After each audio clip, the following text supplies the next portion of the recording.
Hello, welcome back to my new vlog. आज के vlog की शुरुआत भी रोज़ की तरह हम भगवान जी के दर्शन करके ही करते हैं, क्योंकि सब लोगों को भी ऐसा ही करना चाहिए। भगवान जी के दर्शन डेली उठते करने चाहिए। उसके बाद में सूर्य देव के दर्शन करें, उनको हाथ जोड़ें, उनको प्रणाम करें और दिन की शुरुआत अच्छे से करें। उसके बाद में आ जाए अब किचन में, और किचन में आने के बाद में आपके डेली रूटीन के जो काम है वो स्टार्ट कर दें। तो आज हमने बनाए थे छोले। तो आज मैंने टिफ़िन के लिए और हम सब के लिए बनाए थे छोले और चावल। तो छोले की प्रिपरेशन के लिए रात को छोले भिगो दें। हाँ, काले वाले चने हैं, सफ़ेद वाले छोले हैं। तो इनको दो तरीके से बोला जाता है। सफ़ेद वाले तो छोले होते हैं और काले वाले चने होते हैं। और फिर जो एक्स्ट्रा काम थे वो भी मैंने फटाफट से कर लिए कि जितना काम हो जाए उतना बढ़िया है। इधर ये छोले बॉईल हो रहे उतने में मैं प्याज, टमाटर और ये लहसुन कर लूँगी। फिर तड़का लगाना रहेगा, क्योंकि एकदम से सीटी लगेगी और छोले पक जाएंगे। तो ये कुकर ने काम बहुत ही आसान कर दिया है। नहीं तो पहले वाले लोग बेचारे बहुत परेशान होते थे कि छोले की सब्ज़ी कैसे बनाएं, दाल कैसे बनाएं, तो बनती नहीं थी। और आजकल तो इतना अच्छा सिस्टम हो गया है कि 2 विशल आई और छोले पक गए, या चने पक गए, या राजमा पक गए, या दाल पक गई, जो भी है, और फिर आप तड़का लगा दें अलग से। तो ये चीज़ें बहुत इजी हो गई है। नहीं, पहले वाले परेशान होते थे भाई, बड़ा मुश्किल था। पहले वाले लोगों ने जो लाइफ जी अपनी बहुत मुश्किल से जी है, बहुत टाइम लगता, और वो भी चूल्हे पे काम करना होता था तो बहुत ज़्यादा। अब वाला तो गैस ही चला जाए, लेकिन ये नहीं बनेंगे आपके, पकेंगे नहीं।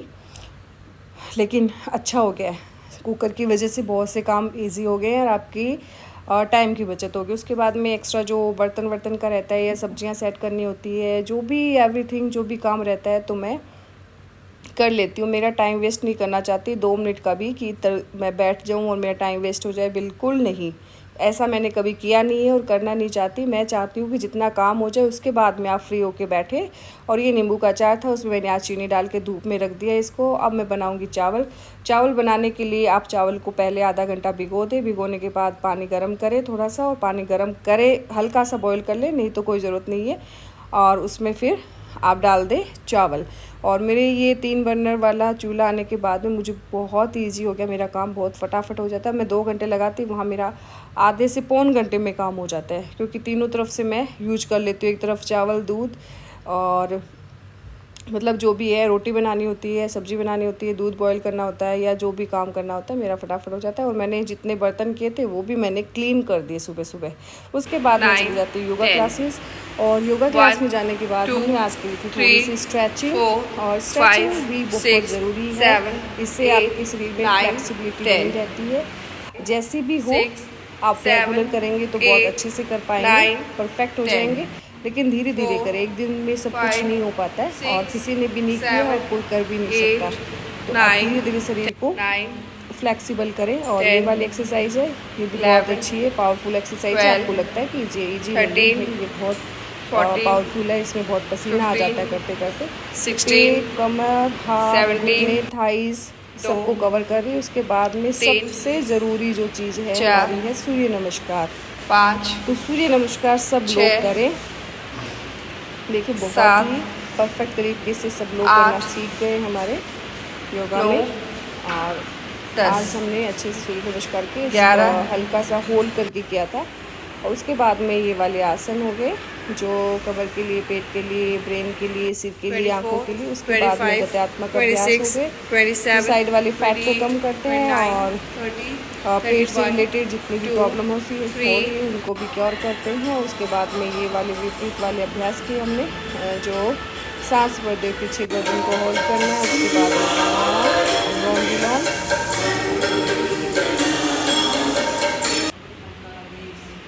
कितना था, 220 तक पहुँच जाता है। हाँ, अभी मेरा बीपी आ रहा है 145। योगा से कितने टाइम में हो गया? 1 महीना हो गया। हाँ, 1 महीने में। टैबलेट कितनी ले रहे थे अभी? टैबलेट में 2 तो दिन की रात को दे दी, और 1 सुबह दे दी। तो अब कम कर दिया आपने? मैंने कभी कभी भूल भी जाती हूँ। अब 1 कर दो, कम कर दो उसको ना। हाँ, 1 टैबलेट अभी ले सकते हो, 1 महीने बाद में वो भी बंद हो जाएगी। और उसके बाद मैं आ जाती हूँ घर आने के बाद में जो मेरा रूटीन रहता है उसको फॉलो करती हूँ। तो आपको पता ही है कि अब मैं क्या करने वाली हूँ। मिक्सी और मिक्सी का जार देख के आप समझ जाएं कि पहले मैंने बनाया था मेरे लिए अनार का जूस, क्योंकि आज मैं शेक नहीं बना रही अपने लिए, मैं पीऊँगी जूस। उसके बाद में डुगू का बनाया मैंगो शेक। और उसके बाद में घर के काम फ्री होके शाम को वापस से चली गई थी योगा, क्योंकि डायरेक्ट ही योगा पे आ गए हम लोग, बीच में कहीं रुके ही नहीं। तो ये वाली एक्सरसाइज मैंने अलग से भी भेजी है और आप इसको देख के और डेली ये अभ्यास कर सकते हैं इसके। हेलो गाइस, आज मैं बना रही हूँ अभी कटहल की सब्जी। तो आप लोग भी बनाते होंगे, लेकिन मेरा भी तरीका देख लीजिए, बहुत ईजी तरीके से, बहुत ही सिंपल प्रोसेस है इसका, कोई हार्ड नहीं है। बस इसका लाने का और थोड़ा सा वॉश करने का है मैटर। उसके बाद में ऐसा कुछ भी नहीं है कि बहुत हार्ड तरीके से इसको बनाया जाता है, बहुत ईजी तरीके से बनाया जाता है। बहुत ही अच्छा प्रोटीन का स्रोत है ये, रिच प्रोटीन होता है इसमें, बहुत ही अच्छी सब्जी बनती है। तो ये मैंने इसको कट करके धो के रख लिया है, ठीक है। अब आगे का प्रोसेस हम शुरू करते हैं। तो आप वीडियो को पूरा देखेंगे तो आपको समझ में आ जाएगा, स्किप नहीं करना बिल्कुल भी, पूरा प्रोसेस देखें इसके। और बीज जो है वो निकाल दें इसके। बीज निकालने के बाद में इधर हमने कढ़ाई ले ली गैस पे और ऑन कर दिया इसको।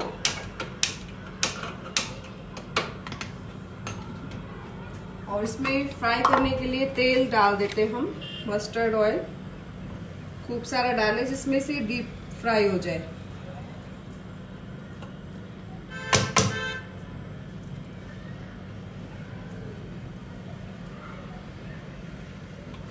ये ऑयल डाल दिया हमने इसमें और इसको करते हैं ऑन गैस को। अब जब तक ये ऑयल गर्म हो रहा है मैं इसके छोटे छोटे पीसेस कर लेती हूँ।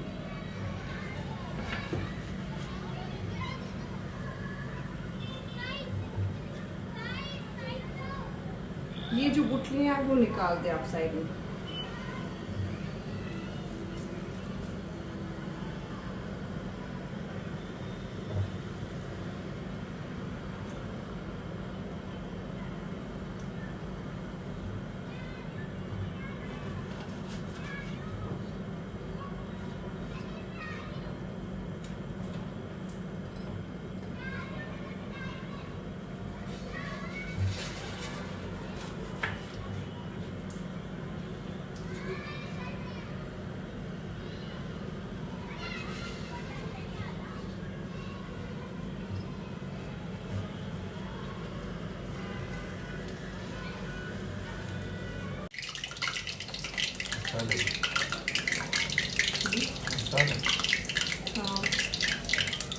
Vitamin A E, vitamin C ज़्यादा है, विटामिन ए ज़्यादा है। विटामिन ए आंखों के लिए, रोशनी के लिए अच्छा। विटामिन सी जो है हमारे रोग प्रतिरोधक क्षमता को ठीक करने वाला अधिक है। इसमें फाइबर अच्छा होता है जो कि कॉन्स्टिपेशन आदि के ठीक करता है। इसके अलावा इसके अंदर खनिज और लवण भी पाए जाते हैं। इसके अलावा इसके अंदर मैग्नीशियम पाया जाता है। इसके अलावा इसके अंदर राइबोफ्लाविन पाया जाता है, कॉपर पाया जाता है, पोटेशियम पाया जाता है। ये सारे पोषक तत्व हैं। प्रोटीन की मात्रा 100 ग्राम के लगभग जो है कटहल के अंदर 3 ग्राम के करीब प्रोटीन होता है। 3 ग्राम प्रोटीन लगभग एक अंडे में भी होता है। तो एक अंडे जितना प्रोग्राम 100 ग्राम के करीब कटहल के अंदर पाया जाता है। हालांकि इसकी तासीर थोड़ी गर्म होती है, इसलिए अधिक दिन को पेट की ज़्यादा तकलीफ न हो, गर्मी ज़्यादा लग रही हो, तो ऐसी स्थिति में इसको नहीं खाना चाहिए, गर्मी में खास करके। और सर्दियों में तो इसका सेवन अधिक मात्रा में किया जा सकता है। लेकिन जिनका ब्लड प्रेशर लो है और जिनको एनर्जी कम है, जिनका भोजन पाचन नहीं होता, जिनको कॉन्स्टिपेशन आदि की तकलीफें हैं, तो उनके लिए एक नंबर की चीज़ है, तो खा सकते हैं इसको अच्छी तरह से। हालांकि ये हाई बीपी को कंट्रोल करने में सहायक है, क्योंकि इसके अंदर इसके अंदर जो है पोटेशियम भी है, सोडियम भी है, जो कि हमारे ब्लड प्रेशर को कंट्रोल करने में सहायक है। फास्फोरस, आयरन, जिंक, ये सब चीज़ें इनकी पाई जाती है। लेकिन हाई जो है इसमें अधिक मात्रा में इसमें विटामिन ए और सी है। सी विटामिन जैसे मेंसेस आदि के डिसऑर्डर या एलर्जी की तकलीफें, उसमें भी फायदा करने वाली चीज़ है। तो हफ्ते में 15 दिन में इसका सेवन कर सकते हैं। और सब्जी बड़ी स्वादिष्ट बनती है इसकी, अच्छी खासी स्वादिष्ट बनाई जा सकती है यदि बनाने वाला कुक अच्छा हो। मतलब कुक मेरे जैसा हो तो सब्जी अच्छी बन जाती है। सुनिए इसके फायदे कितने हैं। AOC सबसे ज़्यादा है, उसके बाद में प्रोटीन, मैग्नीशियम, सारे कुछ भी है। मतलब जितना मैं बोलूँगी कम ही पड़ जाएगा। सब कुछ है, आपको बता दिया गया है इसमें कैसा चीज़ है। काशी थोड़ी गर्म होती है तो सर्दियों में ज़्यादा यूज करें, गर्मियों में कम करें। कभी कभार खा सकते हैं, डेली तो ये सब्जी बनती भी नहीं है, बना भी नहीं सकते आप। और इसको थोड़ा सा फ्राई कर लोगे ना तो अच्छी बनेगी सब्जी। बॉईल करने से अच्छी नहीं बनती, फ्राई करके आप बनाएं इसमें तो आप टेस्ट बताना मुझे कैसा आता है इसका। फिर अपने बात करेंगे इस दूसरे टॉपिक पे।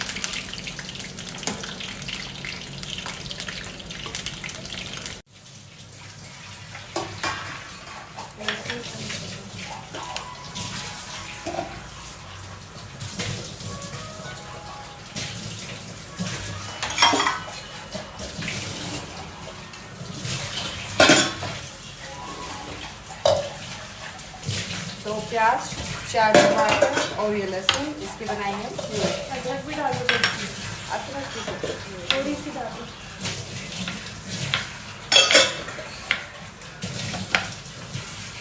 प्याज को रफली चॉप करना है, फिर आप ग्राइंडर में डाल के इसकी प्यूरी बना सकते हैं। बिना प्यूरी ये सब्जी बिल्कुल अच्छी नहीं लगती।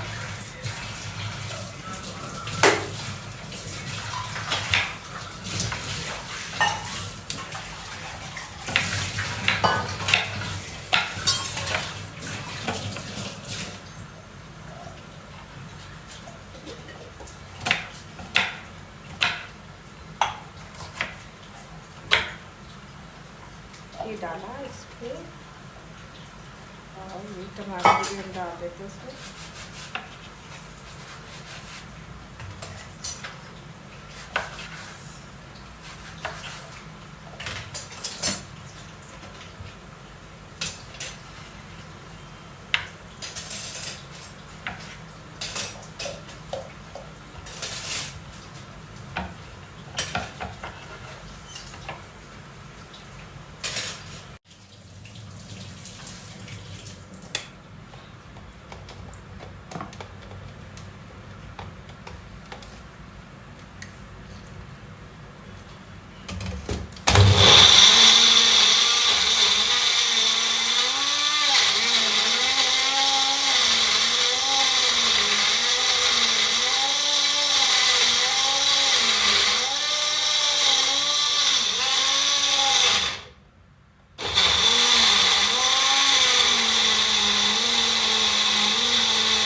कटर मैंने जो ना फ्राई करके रख लिया था, तो फ्राई करने के बाद में ऐसा हो गया इनका कलर। और हम डाल देते हैं, मसाला पक गया है मसाले के अंदर।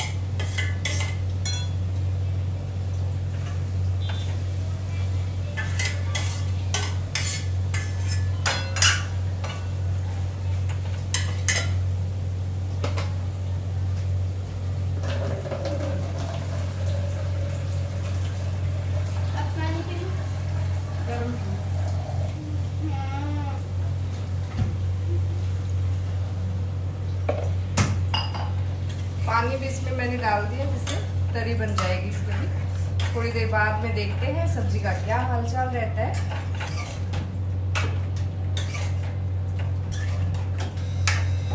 और इधर बन गई है रोटी, साथ साथ में दोनों काम हो। ये सब्जी तैयार हो चुकी है। उसके बाद में आप इसमें धनिया, हरा धनिया ऐड कर सकते हैं। देखने में तो बहुत अच्छी लग रही है, खाने में भी बहुत अच्छी है। तो आप लोग ट्राई करें और रेसिपी ज़रूर शेयर करें।